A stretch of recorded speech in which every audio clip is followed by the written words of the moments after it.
Nossa segunda sessão, eu gostaria de falar um pouco sobre como alcançar diferentes tipos de pessoas com o Evangelho. E o Senhor Jesus Cristo, durante o seu ministério terreno, Ele nos deixou um exemplo perfeito de como propagar, anunciar a mensagem do Evangelho a diferentes tipos de descrentes. E quando você observa os encontros do Senhor Jesus Cristo, você fica maravilhado. Eu creio que, como estudantes da Palavra de Deus, nós precisamos observar esses encontros do Senhor Jesus Cristo, como Ele lidava com diferentes tipos de pessoas e de que maneira Ele propunha, oferecia a mensagem do Evangelho.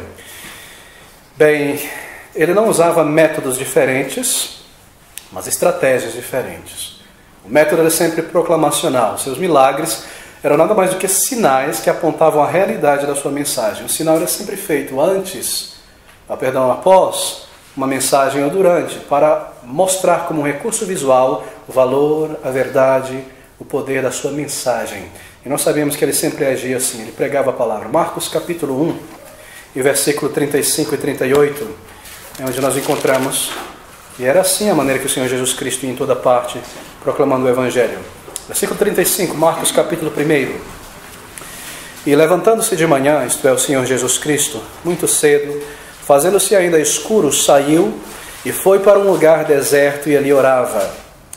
E seguiram Simão e os que com ele estavam, e achando-o, lhe disseram: todos te buscam.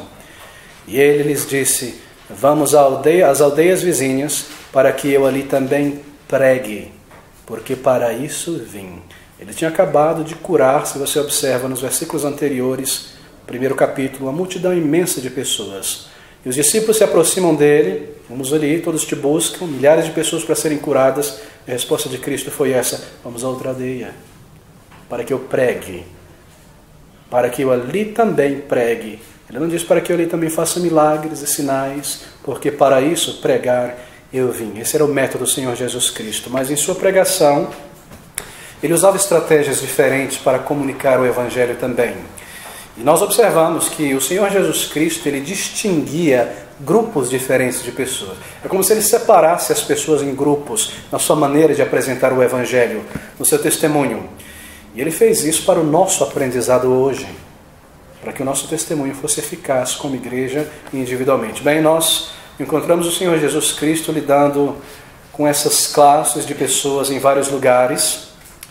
E as parábolas do Senhor Jesus Cristo são magníficas para nos mostrar, nos ensinar esses grupos diferentes de pessoas. Deixe-me abrir uma em Mateus capítulo 22, e várias outras na verdade. Mateus 22, veja o versículo de 1 a 5. O Senhor aqui está distinguindo entre grupos diferentes de pessoa.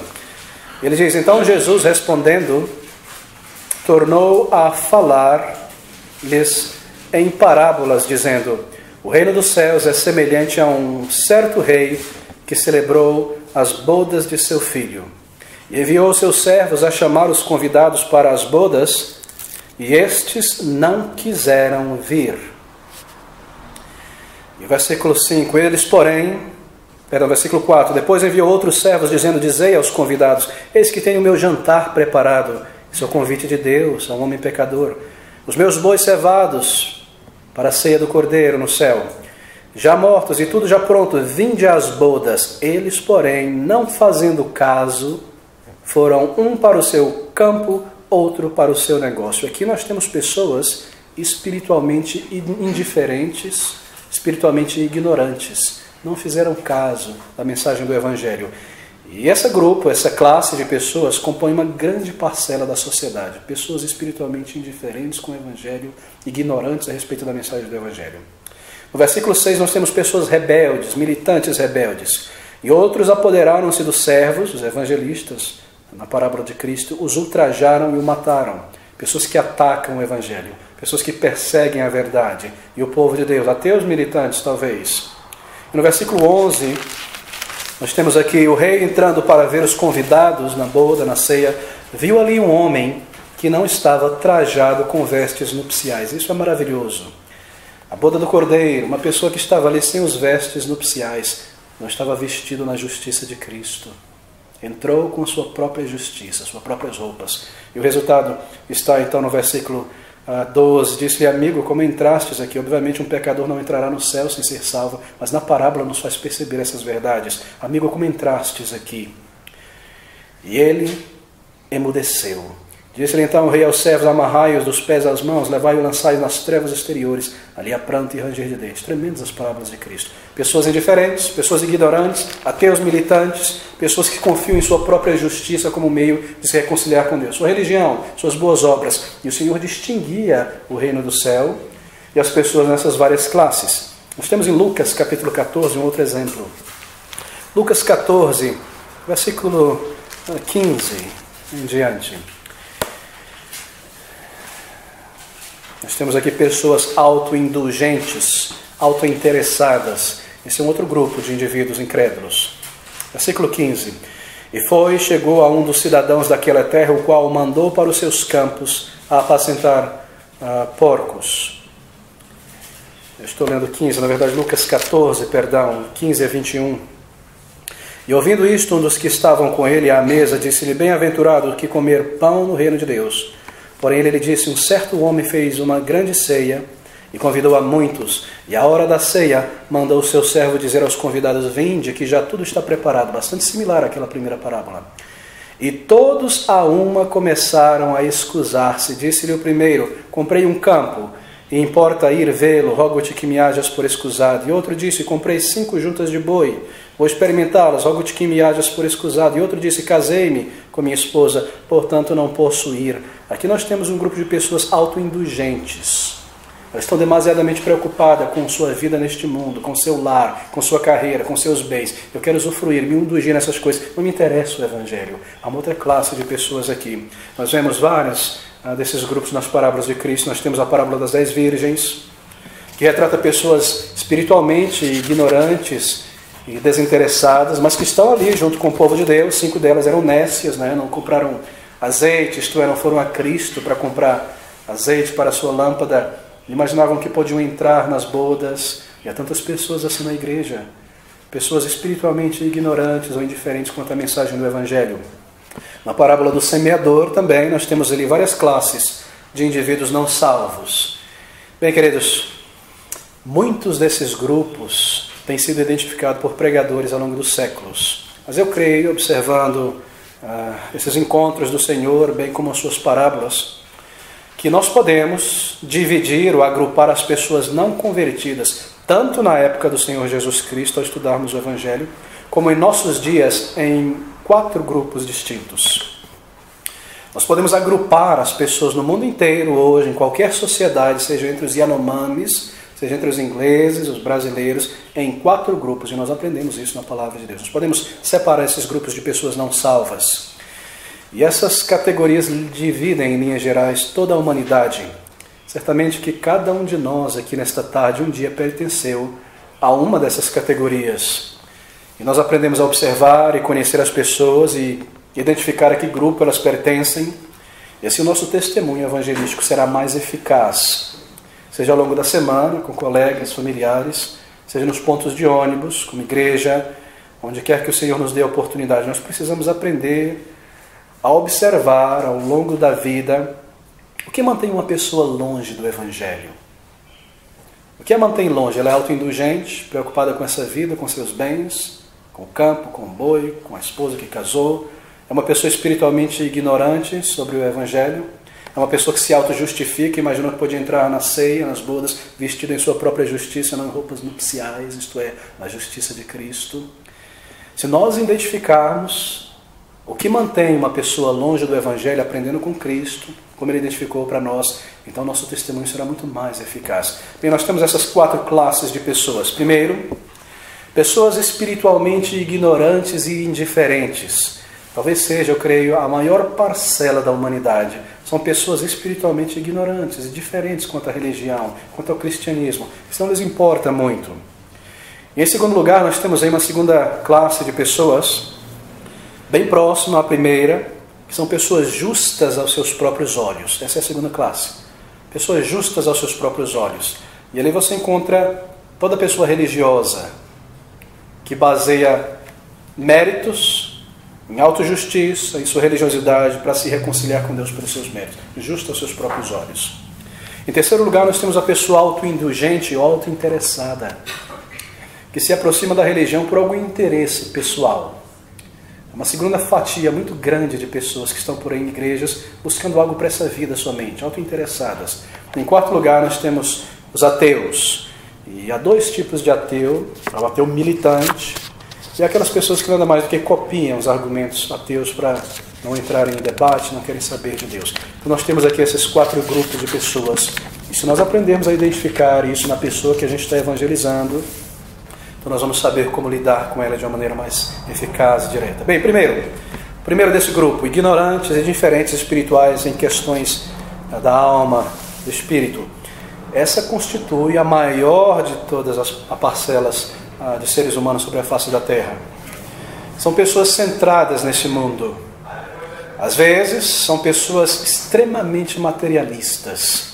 Suas casas, suas posses, suas carreiras, suas famílias, coisas que elas aspiram, entretenimento, lazer, são essas coisas que ocupam a sua atenção por inteiro ao longo da vida.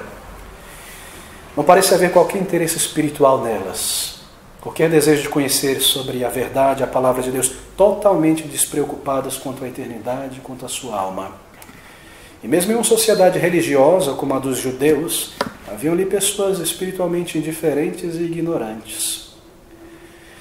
Elas conhecem, não confunda essas pessoas, não são ignorantes intelectualmente muitas vezes, não. Elas conhecem sobre política, sobre economia, sobre as tendências da moda no momento, da tecnologia, mas não há quase nenhum interesse espiritual na vida delas. São pessoas indiferentes quanto às questões da alma. Se elas conhecem alguma coisa espiritual, é uma mistura de religiões e de ideias que elas foram adquirindo, escolhendo ao longo da vida, num batizado que elas foram, numa crisma, uma cerimônia funerária. Então elas vão pegando ideias da novela, da televisão, elas têm algum conhecimento, mas que não é bíblico, mas que não é fundado na palavra de Deus inspirada. Muitas delas têm desprezo pela religião, talvez elas não anunciem, não comuniquem isso diretamente, mas têm um certo desdenho pela religião, pelo cristianismo e tudo o que se envolve com religião. São pessoas indiferentes. Religião para elas é tudo uma coisa só. Tudo no mesmo saco. Todo mundo é igual. Porque elas não entendem a mensagem da palavra, nem as diferenças. Elas estão completamente tomadas por essa vida, seja em seus interesses ou em suas preocupações diárias da vida. E talvez você conheça muitas pessoas assim. Talvez você mesmo conviva com pessoas assim. Talvez a maioria de nós fomos assim antes da conversão. Espiritualmente indiferentes ou ignorantes quanto à mensagem da palavra de Deus. Ignorantes em questões espirituais. Bem, como lidar com pessoas assim? Como alcançá-las com o Evangelho? A pessoa espiritualmente ignorante ou indiferente, que constitui a maior classe de pessoas na humanidade. Bem, o Senhor Jesus Cristo, Ele continuamente lidou com essas pessoas em seu ministério. E quando nós observamos os passos que Ele tomava, e a maneira como Ele identificava essas pessoas, bem, nós aprendemos muita coisa. O Senhor Jesus Cristo, ao lidar com pessoas espiritualmente indiferentes, ignorantes, usava uma estratégia óbvia. Ele usava a estratégia da desassociação. Muitas vezes, na maneira como Ele falava, na maneira como Ele agia, Ele buscava o tempo todo se desassociar do estabelecimento religioso de sua época, não das pessoas ignorantes ou espiritualmente diferentes. Com frequência, de uma maneira objetiva, clara, ele mostrava para esse grupo de pessoas a diferença entre a sua mensagem, a diferença entre o que ele trouxe neste mundo e a mensagem do clero judaico da época. O tempo todo ele tentava se desassociar para que as pessoas ignorantes, espiritualmente indiferentes, percebiam que havia uma diferença clara em sua mensagem e a mensagem da religião estabelecida no momento. Lucas capítulo 12 é um bom exemplo. Você vai ver comigo em Lucas capítulo 12, no versículo 1, essas palavras do Senhor Jesus Cristo aqui. Uma multidão, e juntando-se, entretanto, muitos milhares de pessoas, de sorte que se atropelavam uns aos outros, começou a dizer aos seus discípulos: acautelai-vos primeiramente do fermento dos fariseus, que é a hipocrisia. Mas nada há encoberto que não haja de ser descoberto, nem oculto que não haja de ser sabido. Tremendas essas palavras. Aqui está o Senhor Jesus Cristo falando com seus discípulos e toda a multidão em volta, e provavelmente os fariseus, os escribas, os saduceus na frente da multidão, como eles sempre estavam. E aos ouvidos da multidão, ele se desassociava dos fariseus e dizia aos seus discípulos: acautelai-vos do fermento dos fariseus, que é a hipocrisia, que é a ousadia, não é? Mas o Senhor tinha a maneira correta de fazer isso. Ele não estava dizendo diretamente aos fariseus, ele estava ensinando os discípulos e a multidão ouvindo. E o que ele estava fazendo era se desassociar da falsa religião, da mensagem do sinédrio, dos fariseus e dos saduceus. E certamente nós precisamos fazer o mesmo em nosso testemunho pessoal, diante de pessoas indiferentes e ignorantes espiritualmente. Essa é a primeira coisa que nós temos que fazer muitas vezes, traçar uma distinção para essas pessoas entre a diferença entre o cristianismo bíblico e genuíno e as perversões e distorções do cristianismo que as pessoas estão acostumadas a ver e assistir na televisão em toda parte, a respeito das quais elas detestam, ridicularizam, se afastam. Hoje em dia, uma das primeiras coisas que você precisa fazer ao lidar com esse grupo de pessoa é, de alguma maneira, trazer a percepção dessa pessoa, a diferença da mensagem que você está proclamando.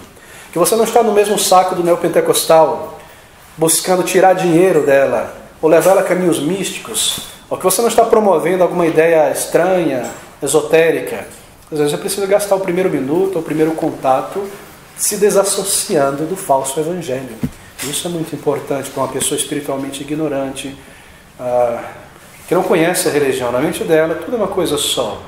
Às vezes, quando ela sabe que você é um cristão no local de trabalho, lá vai ele para aquela igreja. Um daqueles que fica pulando lá e comprando toalha, e meia e amuleto do pastor.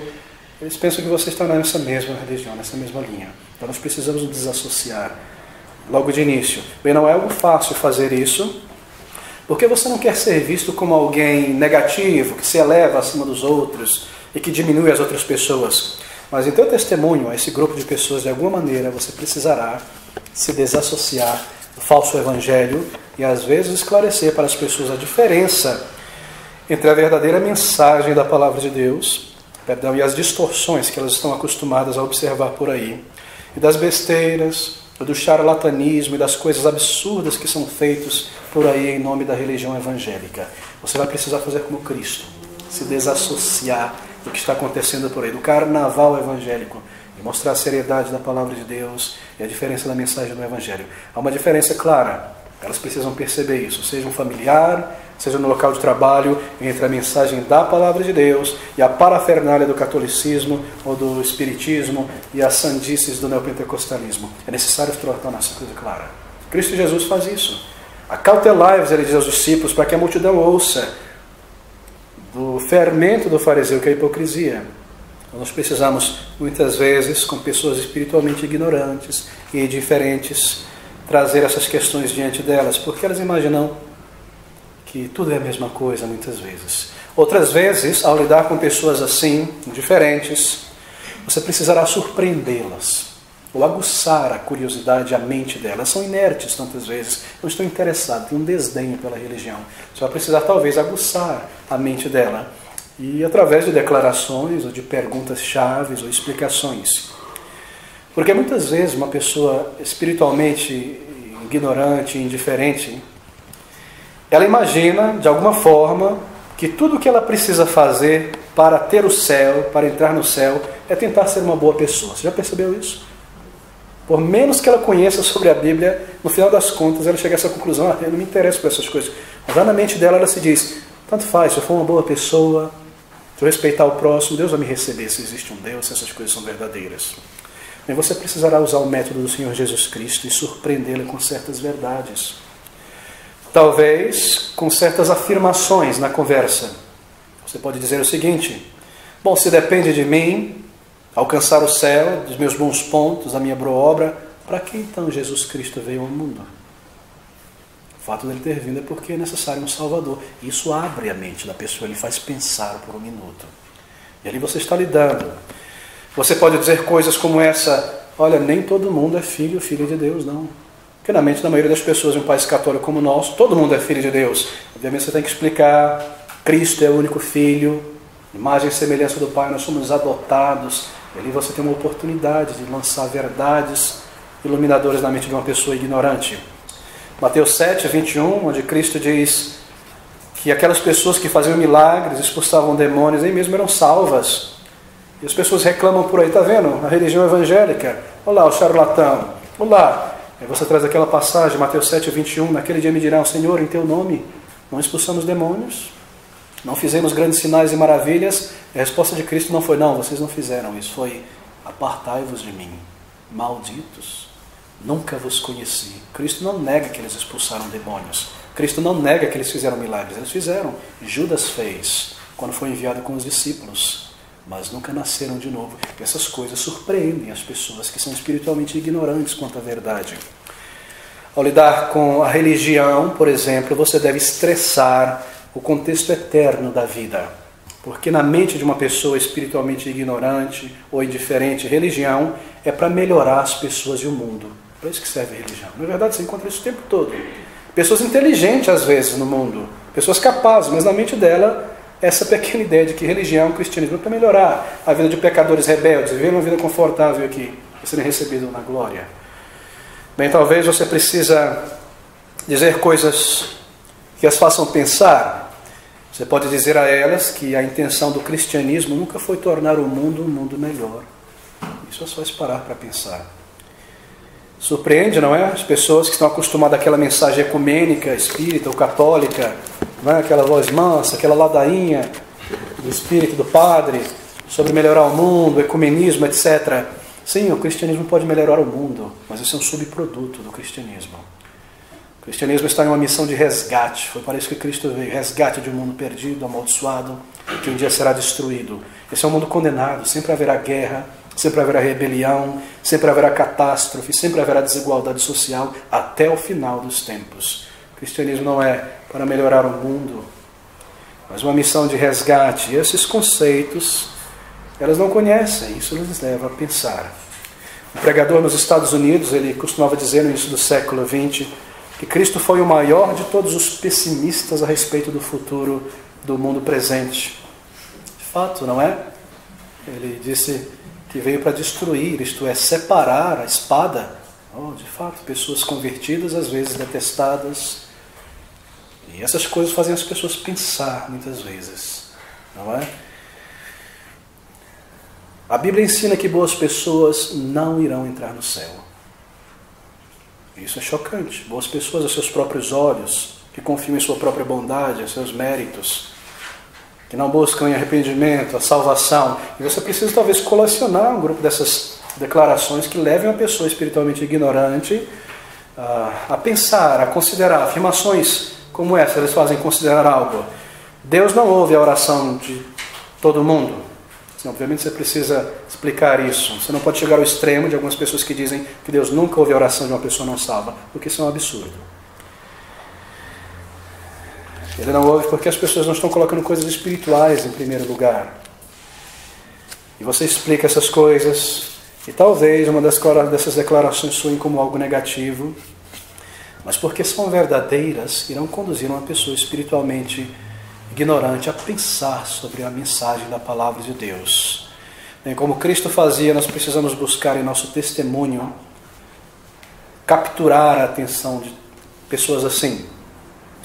Mostrar que a verdadeira religião bíblica é nada parecido com a parnafernália, o catolicismo, o neopentecostalismo e coisas que nós vemos o tempo todo que as pessoas estão acostumadas a ver e às vezes se afastam e empurram para o lado. Primeiro, desassociação. Segundo, uso e surpresas. Cristo disse, eu vim para trazer a espada, divisão, separação, coisas que chocam as pessoas, mas que as levam a pensar. Estresse o contexto eterno da vida. O cristianismo não é para melhorar esse mundo. Eu não estou convidando você para vir na minha igreja para a sua prosperidade material, para a sua família melhorar, não, porque você precisa de reconciliação com Deus. A nossa mensagem deve ser sempre clara. Essas coisas precisam ser claras aos olhos delas também. Nós estamos imitando o Salvador ao lidarmos com pessoas assim. Bem, esse é o primeiro grupo, e uma maneira de lidar com este grupo. Isso tornará nosso evangelismo mais efetivo. Em segundo lugar, deixe-me lidar com essa fatia da humanidade que, em minha opinião, está tão próximo da primeira em termos de número. Às vezes eu penso que no Brasil seja o maior número de pessoas. São pessoas justas aos seus próprios olhos. Grande número de pessoas nessa classe, sobretudo no Brasil, um país religioso como o nosso. Esse tipo de pessoa está na base da religião e das obras. Catolicismo romano, espiritismo, budismo, religiões asiáticas em geral, islamismo, seitas, muitos evangélicos não convertidos, pessoas que se auto-justificam diante de Deus baseado em si mesmo. Ela é orgulhosa, ela é espiritualmente autoconfiante, é uma pessoa ignorante porque não conhece que a mensagem do Evangelho é salvação pela graça, não por obras. Imagina que por suas obras se recomendará a Deus. Todo o clero judeu estava nessa classe nos dias de Jesus Cristo. Eram pessoas que pensavam que seriam agradáveis a Deus pelo pedigree religioso.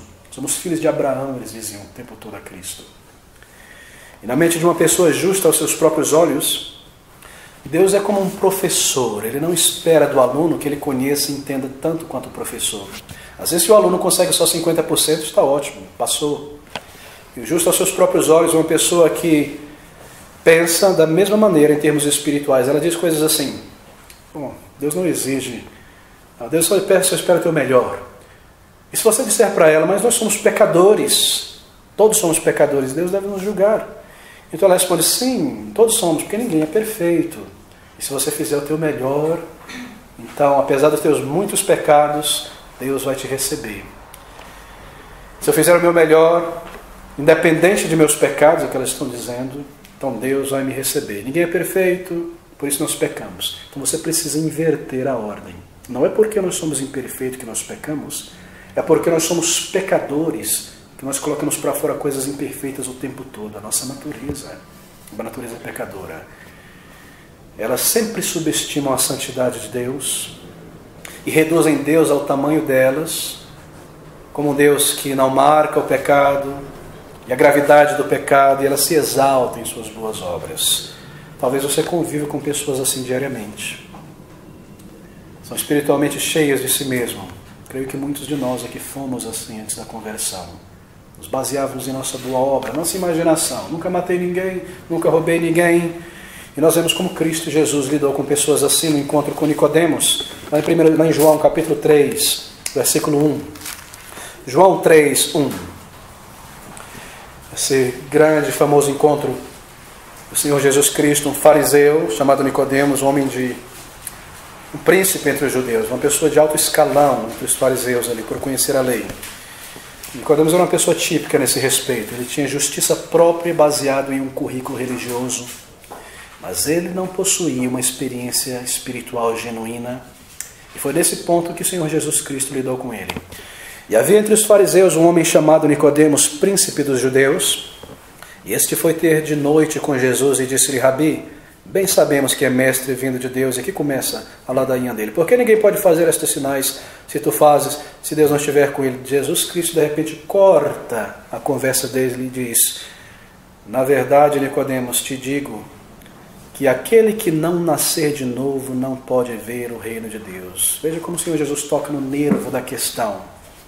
Nicodemos, com seu imenso currículo religioso, mas nenhuma experiência de conversão.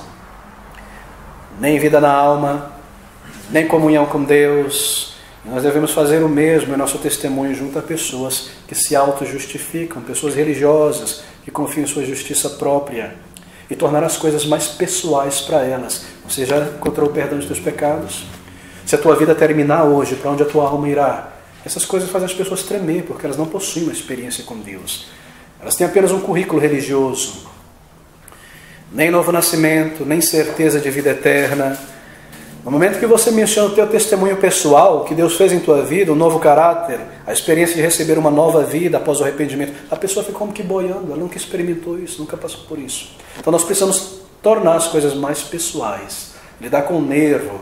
Lá vem a pessoa com seu grande currículo, fez isso, aquilo, já encontrei fulano, já li isso. Você já nasceu de novo, você tem certeza de vida eterna. Ninguém pode ter, está aqui a palavra de Deus ensinando. Você vai lá no nervo da questão, lidar com pessoas que se auto-justificam.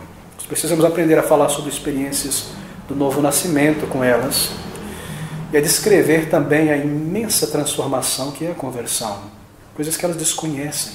A religião é tudo uma questão de conhecimento e obras, nada na alma para elas.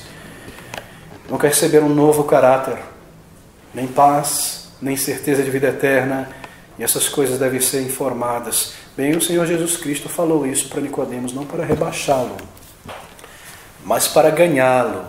não para humilhá-lo, mas para despertá-lo quanto à necessidade de conversão. E nós vemos como isso aconteceu, porque após a crucificação de Cristo está ali Nicodemos com José e Arimateia, tirando o corpo de Cristo, um discípulo do Senhor Jesus. Experiência pessoal com Deus. E nós devemos fazer o mesmo. Levar uma pessoa que se auto-justifica, talvez, a perceber que tudo que ela possui é um currículo religioso, mas não vida na alma, não uma experiência com Deus, não uma vida transformada, não uma conversão. Na esperança que a pessoa, ao ouvir, observar essas coisas, entenda que religião não é uma questão de auto-reforma ou religiosidade, mas é uma experiência espiritual de conversão na alma. Então, para pessoas que se auto-justificam, uma grande parcela da nossa população, é necessário tornar essas coisas mais pessoais, que a religião não é o resultado de liturgias, ritos de passagem, conhecimento teológico técnico, mas algo que parte de um coração e um caráter transformado por Deus. Essas coisas precisam ser reais, vívidas, aos olhos de uma pessoa assim. Você também deve enfatizar com pessoas assim o ensino bíblico sobre os pecados do coração. Isso é algo muito importante. A nossa cultura católica, nós crescemos assim, absorvemos essa ideia.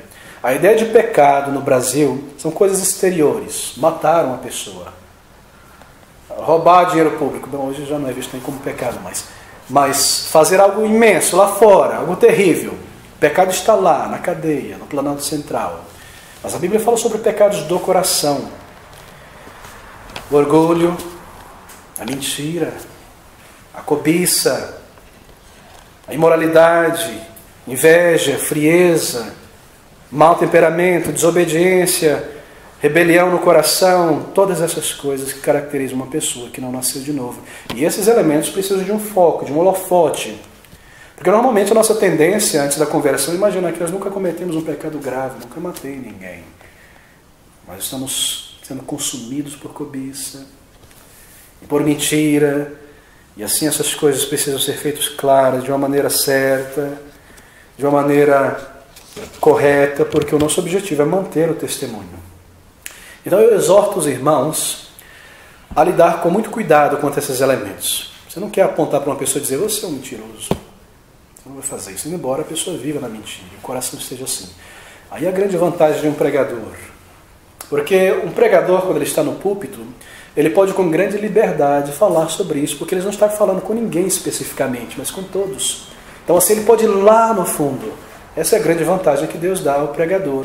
Mas em nosso testemunho pessoal nós precisamos ter grande tato ao apontar para essas coisas. Porque o orgulho é como essa cera que envolve todos os demais pecados. No momento que você tocar num deles, o orgulho vai se manifestar, ela vai se bloquear, não querer ouvir você.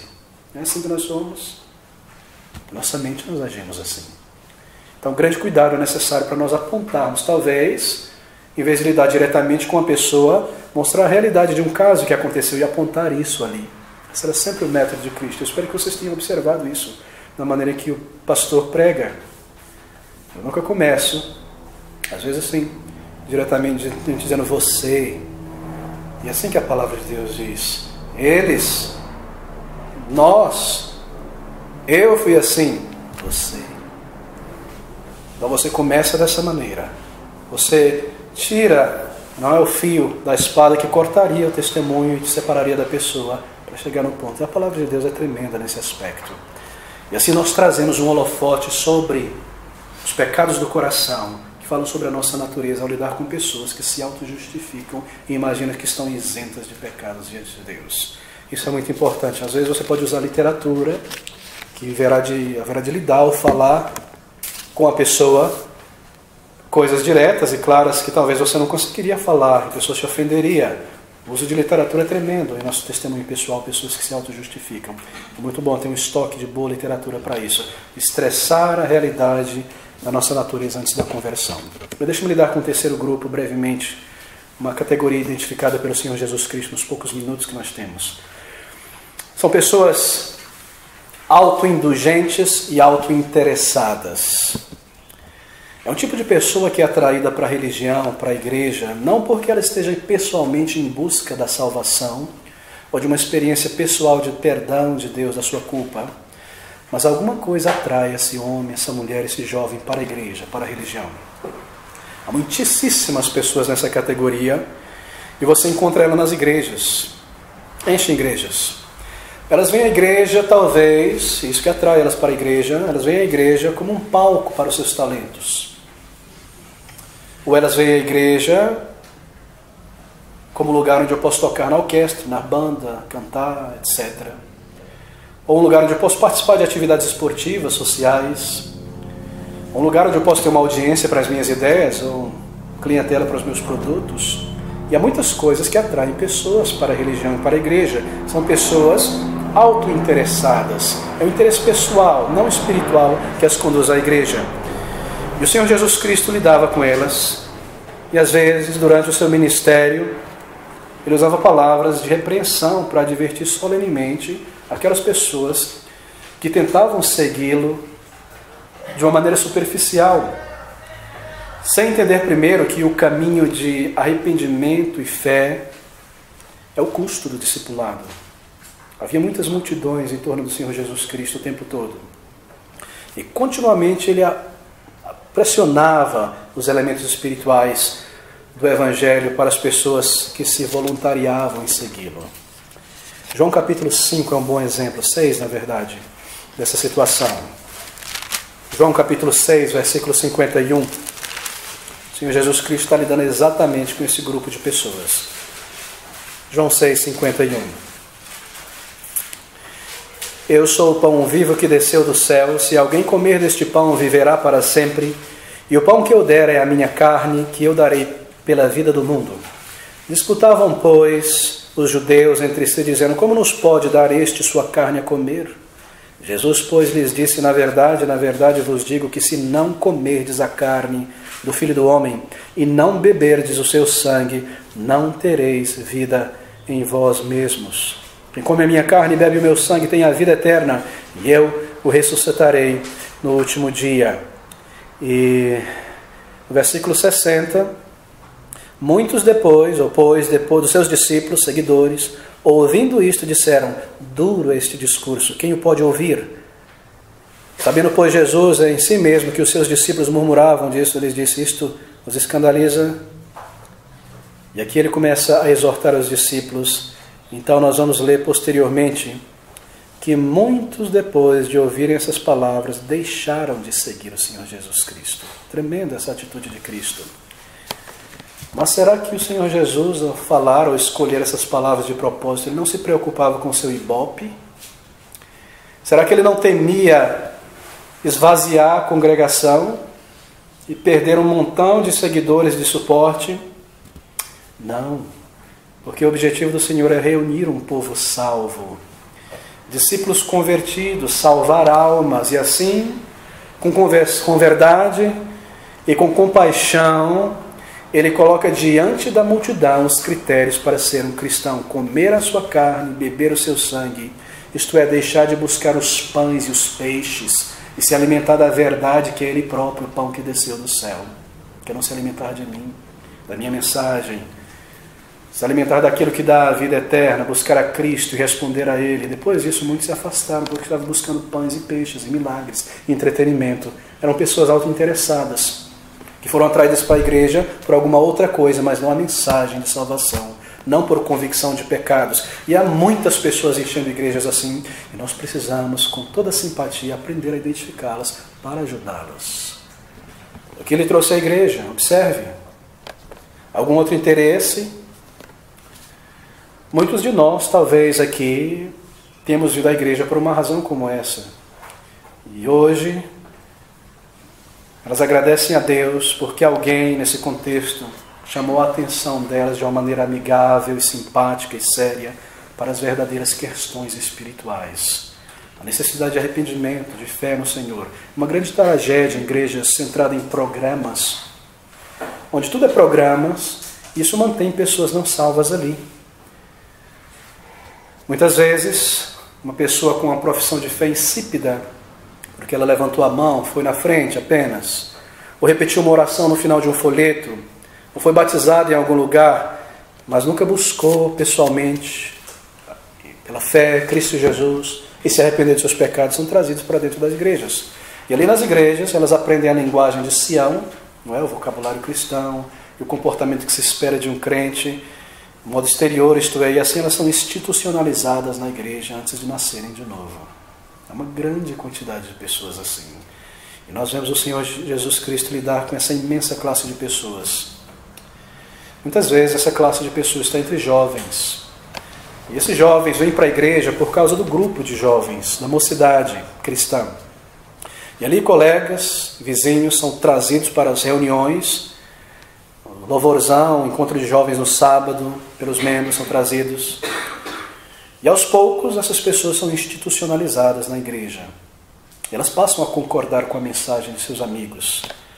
E elas mudam um pouco os seus hábitos, fazem uma profissão de fé no Senhor Jesus Cristo, mas elas nunca conscientemente buscaram sozinho a Cristo, perdão de seus pecados. Um novo coração, nascer de novo. Nunca passaram por um processo de contrição espiritual e de busca e arrependimento. Mas elas levantaram a mão e foram batizadas. Mas por que elas fizeram isso? Porque aquele grupo de jovens e adolescentes significava muito para elas. Eram seus novos amigos, pessoas que se interessavam por elas. E elas obviamente entendiam que até que elas vestissem a bandeira, a camisa daquela religião, elas seriam vistas como que meio de fora.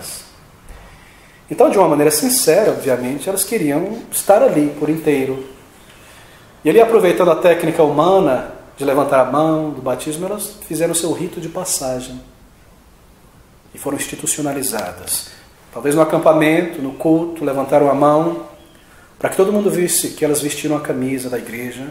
Elas fizeram isso com sinceridade, claro, mas sem entender que vir a Cristo não é vir à frente. Que vir a Cristo é vir em arrependimento e fé e buscar o Salvador.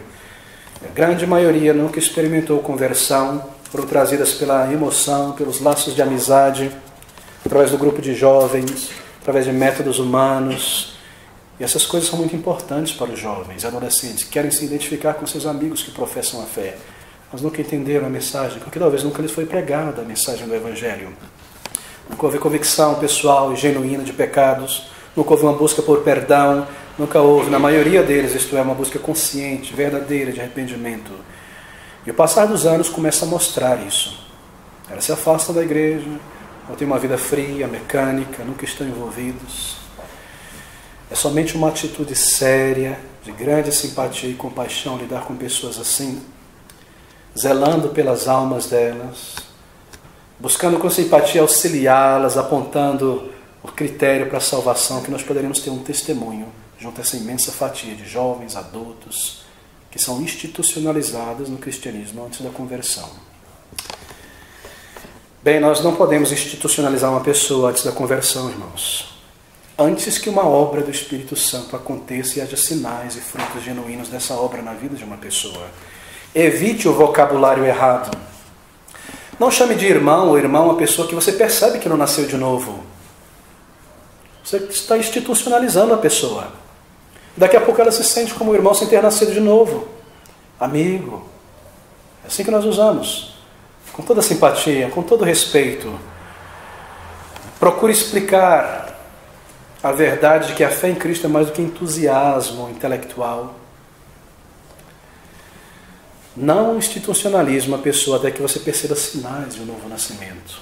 Uma fé genuína no Senhor Jesus Cristo, uma dependência dEle. Ensine e explique que a fé cristã é mais do que uma bandeira ideológica, clube social. Fale sobre a necessidade de crer, de arrependimento, sobretudo a necessidade de arrependimento, de buscar o perdão de Cristo.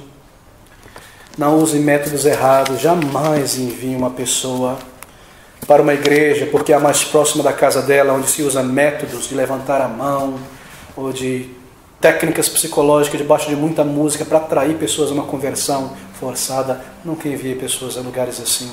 Não dê literatura onde no final da literatura diz: faça essa oração e você está salvo. Não interfira na obra do Espírito Santo. Salvação é uma obra do Espírito Santo que leva às vezes por semanas, meses, anos, à contrição, ao arrependimento, até que a pessoa venha por si aos pés de Cristo. Nós auxiliamos. Como evangelistas, nós somos parteiros. É Cristo quem dá a vida. Nós apenas auxiliamos a trazer essa vida. E nós nos juntamos nele nessa obra, com ele nessa obra, e não interferimos. Não envie pessoas a lugar onde é emocionalismo barato, debaixo de muita música e técnicas, teatro, coisas que tentam forçar a emoção da pessoa a tomar uma decisão. Não, espere por uma obra do Senhor Jesus Cristo. Talvez isso soe um tanto negativo, não é? Mas as palavras do Senhor Jesus Cristo foram muito mais negativas daquela multidão. E essa estratégia que nós aprendemos com Cristo, a necessidade de seriedade, de apontar por esses elementos, arrependimento, fé, uma busca sincera.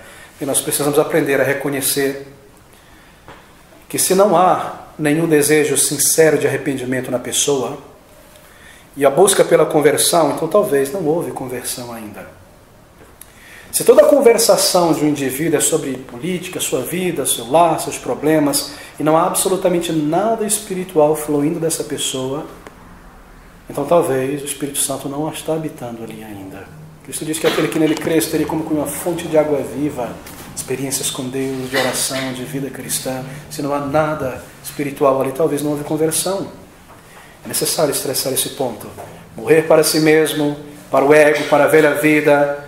E agora uma vida inteiramente voltada ao Senhor. Nós precisamos ser sábios e prudentes com pessoas que entram por essas portas ou que estão em igrejas assim há tantos anos, e identificá-las no meio da multidão, nos aproximar delas e com simpatia conduzi-las ao Senhor Jesus Cristo. Essa é uma grande obra a ser realizada em nossos dias. Por último lugar, uma última categoria identificada pelo Senhor Jesus. Esse é o ateu. Deixa eu distinguir aqui entre o ateu militante e o ateu que apenas copia os argumentos. Há aquele que rejeita Deus em seu coração e em sua mente e que é militante em promover a descrença em toda parte. E há aquele que apenas copia os argumentos para tentar se afastar de Deus e tudo quanto é religião. Há um número imenso de ateus em nossa sociedade, cada vez crescente. Quanto mais a sociedade se torna materialista e a geração em crescimento que tem sofrido a lavagem cerebral do materialismo e da impiedade cresce e se torna adulto, mais e mais ateus e pequenos ateus em toda parte. Às vezes não são ateus teóricos, que têm ideias, argumentos contra Deus, elas dizem crer em Deus, mas vivem de segunda a segunda como se não existisse um Deus. São ateus práticos, não buscam a Deus, não se interessam por Deus, são arrastados para alguma coisa referente a Deus. Ateus não devem ser confundidos com a classe de pessoas espiritualmente ignorantes e indiferentes. Às vezes são pessoas que conhecem bem a religião para poder atacá-la. Às vezes são pessoas que já leram a Bíblia e conhecem os argumentos, e muita religião já passaram por elas. A causa e o raiz do ateísmo, segundo a palavra de Deus, é expressa em João capítulo 3 pelo Senhor Jesus Cristo. Abra comigo em João, Evangelho de João, capítulo 3. Nós encontramos aqui que a base, a raiz do ateísmo é o pecado. João capítulo 3, versículo 19 a 20. E a condenação é esta, que a luz veio ao mundo e os homens amaram mais as trevas do que a luz, porque as suas obras eram más. Porque todo aquele que faz o mal odeia a luz e não vem para a luz para que as suas obras não sejam reprovadas. Essa é a base do ateísmo. Eu me afasto da luz, da verdade, da palavra de Deus, para que eu siga em frente em minhas obras reprováveis, em meu pecado, isto é. Eu possa me indulger no meu pecado, nos meus muitos pecados. Essa é a base do ateísmo. São pessoas que querem se indulgir no seu orgulho e na sua imaginação e sentirem-se que são livres para fazer o que quiserem com suas vidas, com seus corpos, como bem desejam. Então eu preciso me convencer de que Deus não existe para que eu possa viver do jeito que eu quero. Eu preciso lutar contra a minha consciência através de argumentos para me convencer que Deus não existe. Então tudo que me é oferecido como supostas provas que Deus não existe, que a fé é falsa, então eu abraço essas coisas para que eu viva em meu pecado. Eu siga em frente em minha rebelião, o que quer que seja. A base do ateísmo é o pecado. Muitas vezes o temor da reprovação leva as pessoas a evitarem a menção de Deus. Pessoas que não querem ouvir o nome de Deus. Nada sobre religião, porque a consciência as acusa. Porque elas sabem que se isso é verdadeiro, então eu estou em pecado. Isso é errado aos olhos de Deus, então eu não quero ouvir sobre religião. Eu não quero ouvir sobre Deus. Elas não conseguem suportar a consciência.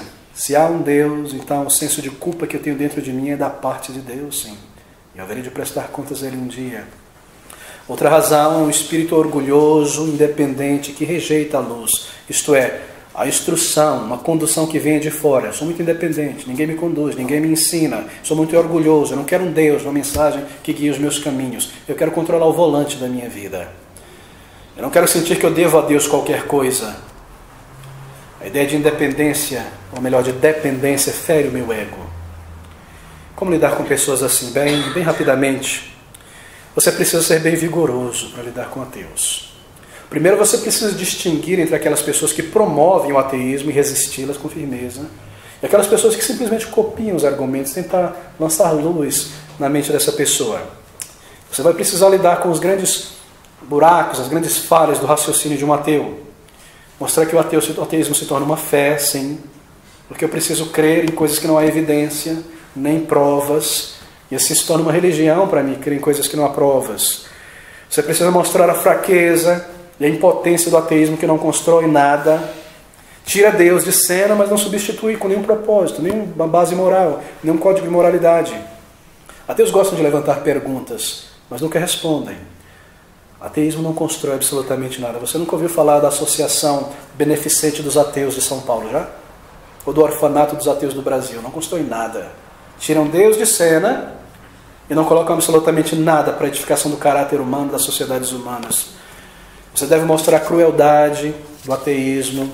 Milhões de pessoas, alguns historiadores dizem 90 milhões de pessoas mortas no século XX como resultado do comunismo ateu de Stalin, das guerras de Hitler, Mao Tse-tung e todo esse pessoal. Ateísmo por trás de tudo isso. Eles costumam dizer que a religião é a causa da guerra, não é? Será? Será que eles não entendem a história? Quantidade de morticínio por causa do ateísmo ao longo do século. Você precisa mostrar essas falhas de raciocínio que elas vão pegando por aí de ateus militantes na televisão. E você precisa se preparar para lidar com o ateu, estudar os argumentos deles.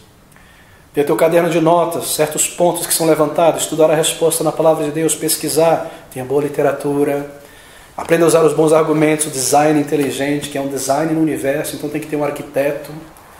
Uma explosão não poderia trazer ordem, você nunca viu explosão trazer ordem, você precisa de uma mente para ordenar todas as coisas.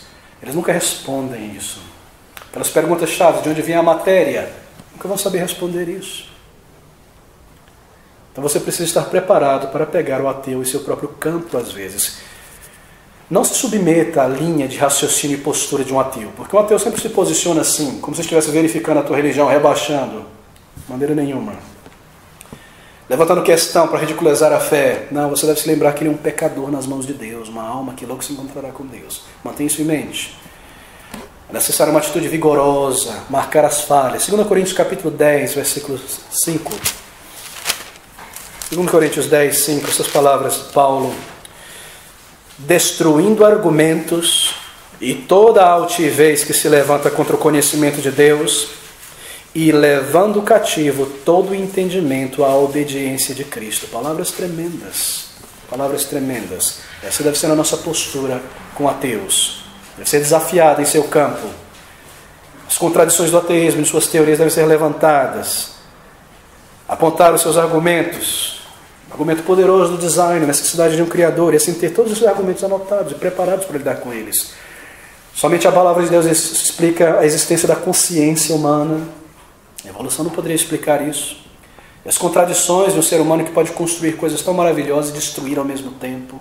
Isto é o resultado da entrada do pecado no mundo, que manchou e torceu a imagem de Deus no homem, mas mantenha sempre a cortesia. Seu objetivo é ganhar uma alma, é defender a verdade, é manter um testemunho. Sim, o ateu militante deve ser resistido, mas muitas pessoas são nada mais do que copiadores dos argumentos. Nós desejamos alcançá-las também. Bem, há muito a ser dito sobre esse tema. Nosso tempo já se exauriu, nós teremos apenas 40 minutos de evangelismo, mas deixe-me recordar essas coisas tão necessárias. Aqui está, identificando pessoas como o Senhor Jesus Cristo, tipos diferentes de pessoas. Então, seguindo o exemplo do Senhor Jesus Cristo e como lidar com elas, para um ministério de evangelismo contínuo, efetivo e frutífero, e que o Senhor nos ajude e nos dê um contínuo testemunho ao longo dos anos, e também frutos que redundem para a glória do Senhor Jesus Cristo, e para o bem de almas.